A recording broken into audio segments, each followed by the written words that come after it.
Welcome to Women at Halftime podcast, but not just for women, for you men too. If you're at mid-career or the halftime of life, our inspirational topics are not only fun, but also meant to help you maximize and write your next chapter. Right here with me, Deborah Johnson. Well, hello, Deborah Johnson here. And today we are talking about the roundabout, specifically position.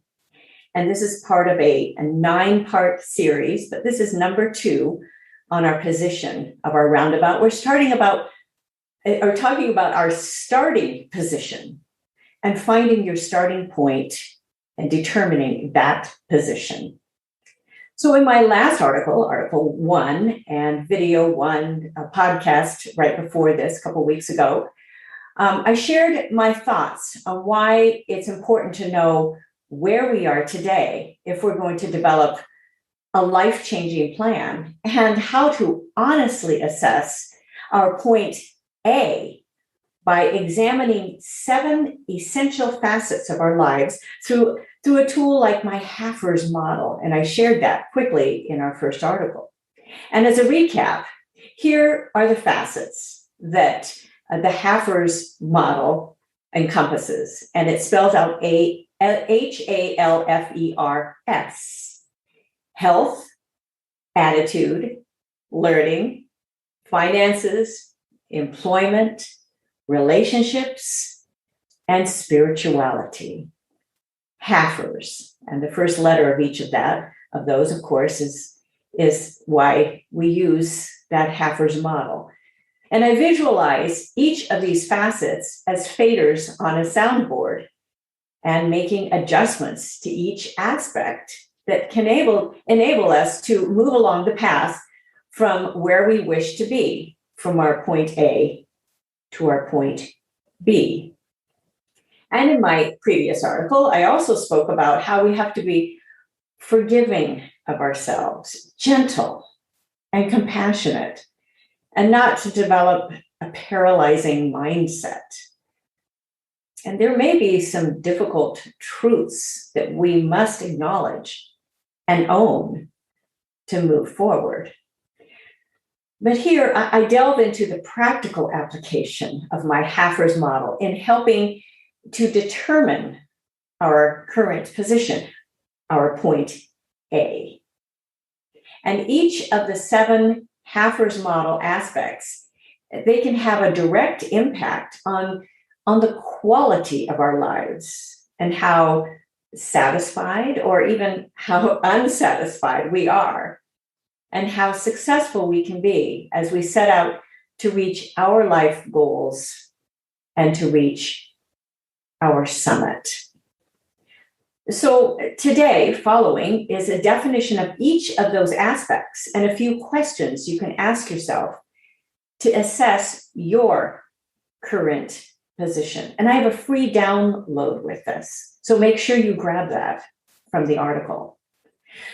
So we'll start with health, the condition of our body and our mind regarding soundness, vigor, and freedom from disease or ailment. And that covers several areas in the area of health. We can cover physical health, such as our physical body and our functions. And these are the processes that support our physical and mental activity. And here are some questions, and these are on your handout. Free download. Am I getting the hydration and the nutrients needed to fuel my mind and body? Am I making time for activities that improve my flexibility, my strength, and my endurance? Am I getting enough rest every day to allow my body and my mind time to recover and reset? Am I caring for my mind, my teeth, my ears, eyes, and other parts of my body for long-term wellness? Am I engaging in risky or addictive behaviors that can put my health at risk? Wow, what questions? Well, now let's talk a little bit about mental health. And this is your emotional, psychological, and social well-being. Questions. Do I speak to myself in a way that makes me feel loved, supported, and valued? Am I connecting with others on a level that makes me feel loved, supported, and valued? Am I identifying things for which I am grateful, even when times are difficult? Am I seeking the help of a friend, a counselor, or a doctor when I'm overwhelmed and I need help? Am I getting enough rest from the demands in my life to stay positive and balanced? Great questions. I'd also like to make a quick mention here of financial health, even though the aspect of finances, it's a standalone category within the Haffer's model. But financial health has been proven to have a significant impact on our mental and on our physical health. So let's move on from health to attitude. Attitude, defined, is a tendency or an orientation, especially of the mind, the mindset and how you approach the aspects of your life. And you may have heard that saying, your attitude determines your altitude. Well, here's some good questions for attitude.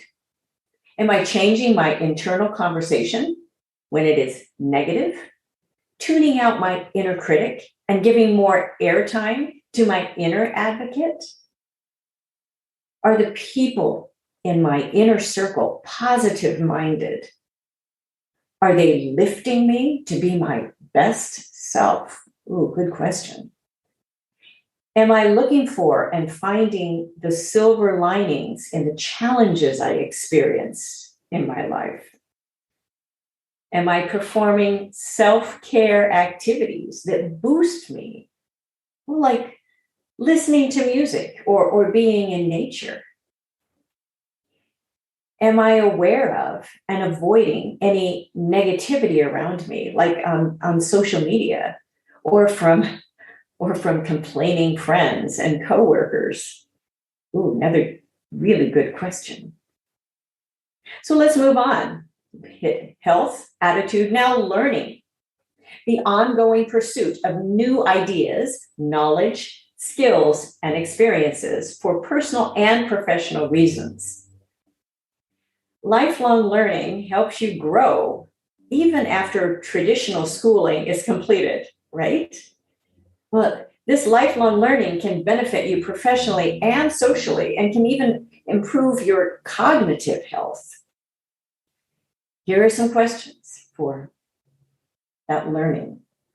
Am I scheduling a few minutes in my day to learn something new, such as on YouTube, on a podcast, many other resources? Am I investing in my personal or professional development? Am I reading, listening to speakers, interacting with experts? Am I developing a new skill that I have an interest in? And many at mid-career, at halftime, you want to do this. So now let's move on to finances. And this is managing the money you have and earn to support what you wish to achieve. Most of us realize this. But here's some good questions. Am I living within my means by spending less than I earn? Ooh, spending less than I earn. Ooh, great question. Am I on a path that will allow me to eliminate the consumer debt that I'm carrying? Ooh, another good question. Have I funded an emergency fund to cover multiple months of my living expenses in the case of a life event that requires those available funds, such as a job loss, injury, a divorce, a death? There are so many things. And do I have a plan to invest my savings for future needs, including retirement? And if we do have a partner, am I able to discuss and collaborate with my spouse or partner that enable us to create a financially stable future? More great questions. Employment. Employment defined as how you spend your time and your work, your occupation, your profession, your vocation.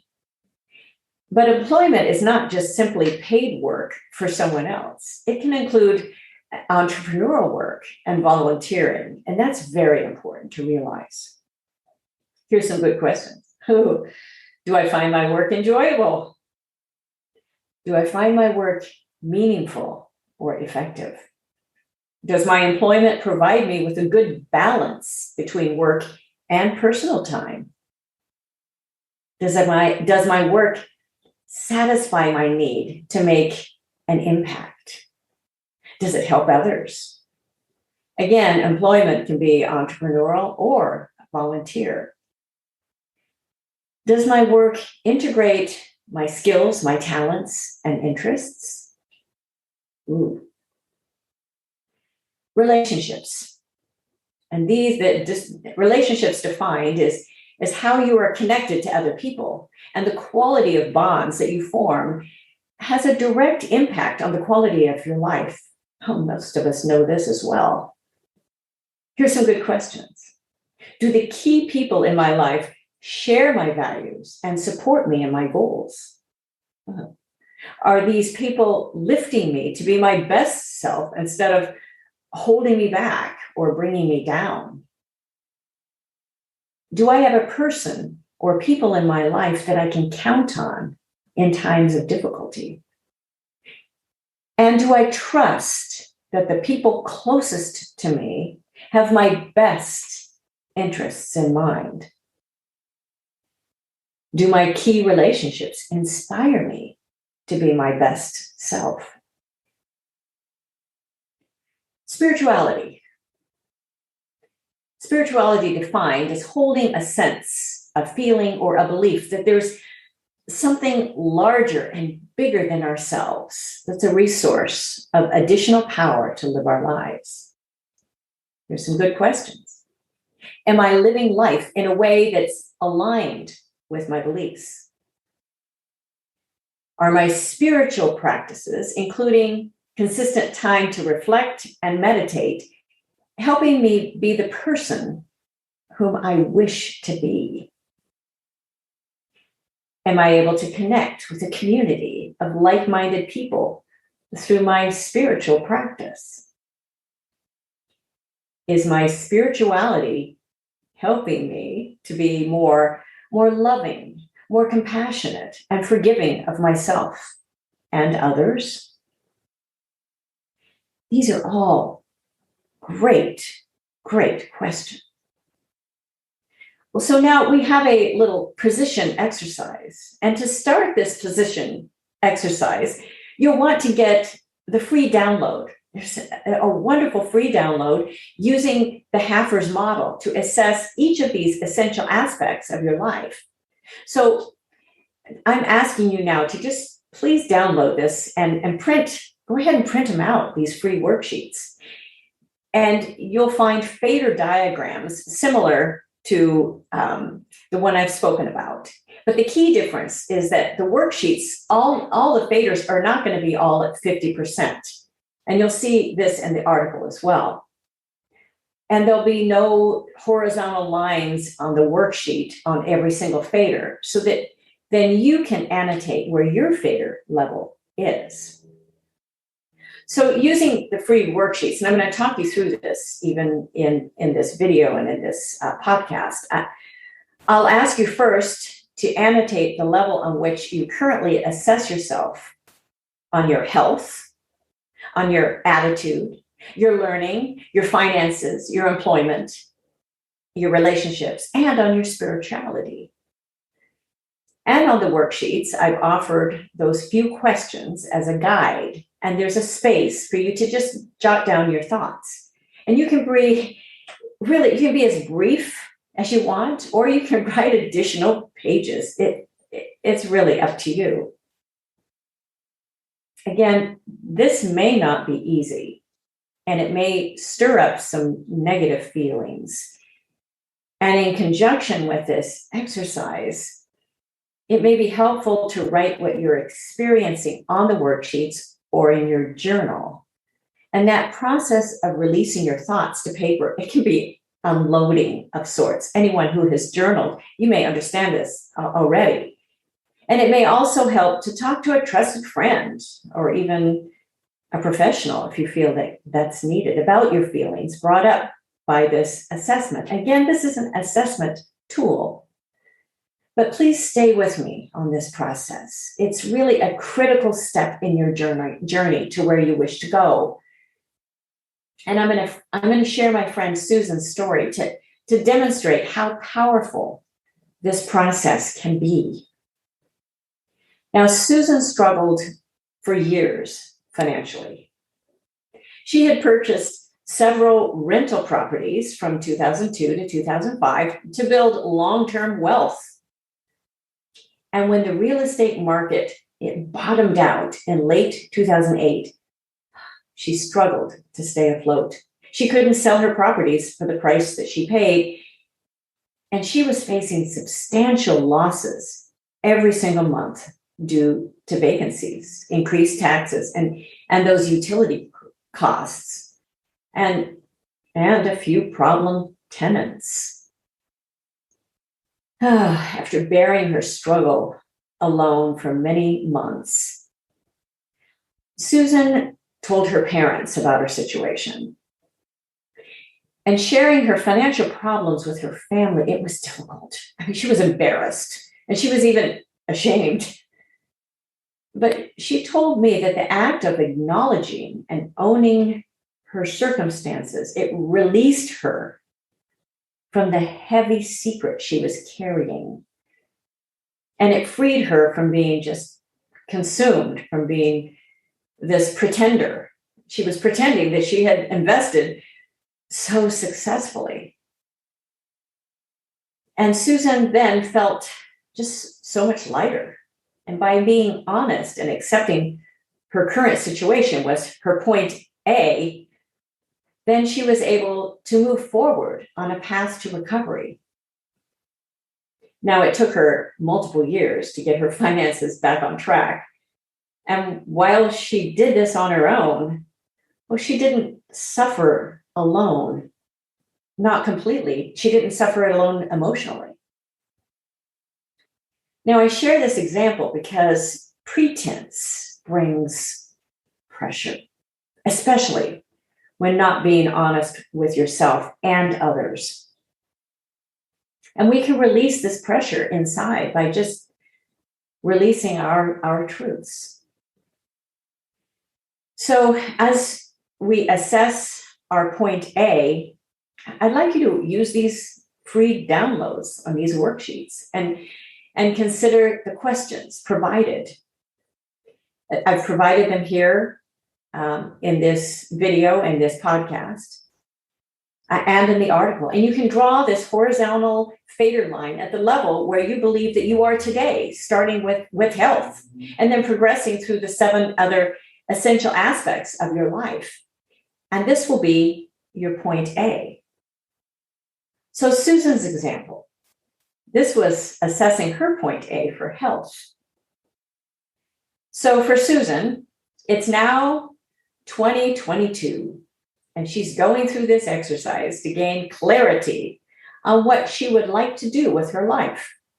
Now, she's approaching 50. And while she's in good financial shape after selling most of her properties she owned, there are other aspects that her financial struggles had upon her life, such as health.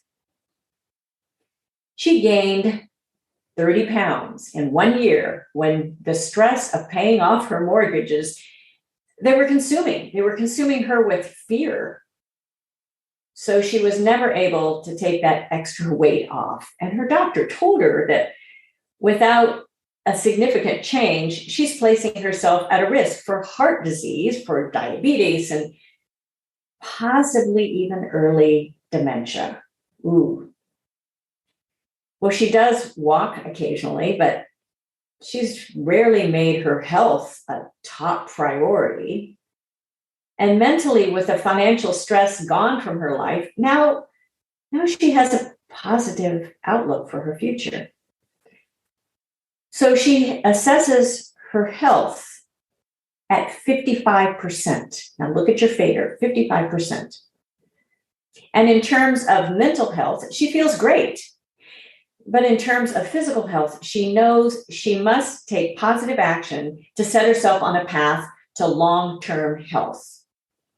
So she then completed her assessment across the other facets of the Haffers model, marking where she appraised her point A, annotated as A, for each aspect. Now, this was very, very important for Susan to take the time to do this for each of these aspects, because it will give her a realistic starting point. If you don't know where you're starting, you can't logically know where you want to end up. You won't have an accurate position of where that starting point is. So this is a very important step. I mean, anyone in any field will tell you how important this is, especially a competitive field. So overall, Susan feels her life it's pretty good when she's marked her point A's, and she's got several positive adjustments she wishes to make, but she's come a long way in the past years. But where does Susan focus her efforts if she wants to take action to improve her life? This is the big question. Well, in my next article on position, this is the second of 3 on position of our roundabout, I will discuss the next steps in applying the Haffers model, including determining your point B and developing a plan of how to take action to close the gap between of where you are today, your point A, and where you wish to be in your point B. So make sure that you access that third article, access our next podcast on this, our next video on this, on position of getting out of your roundabout and becoming a roundabout hero. Thank you for joining me, and I look forward to being with you next time. Bye-bye for now. Thank you for joining us. It is because of our wonderful listeners like you that we keep going strong week after week. We'd love it if you'd share and follow us to not miss a single show and even write a review. You can also find all of our articles, products, and links at womenathalftime.com.